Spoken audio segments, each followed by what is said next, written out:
ishchilarimizning kayfiyati yaxshimi? Ishchilar biz bilan ishlayotgandan minnatdor, xursand. Ko'nglingizni xotirjam qiling, Bahodir aka. Bahodir aka 1 minut. Labbay. Bular sizga faqat seximizni yaxshi tomonini ko'rsatishyapti. Haqiqiy muammoni sizga aytishmayapti. Nima muammo?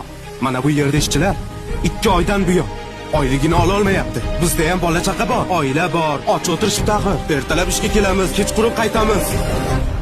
Shu gap rostmi? Men oylikka qo'l qo'yib bergandim-ku. Pul qo'yib berdingiz shu. Chaynalma. Shu Abdullajon. Nima Abdulla? Abdullajon o'g'lingiz oladilar pullarni. Top Abdullani. Bor. Xo'p. Mana shu zavodni halol mehnatim bilan, peshona terim bilan qurganman. Ada, qo'ysizchi, qattiq yo'q bir ish ekan.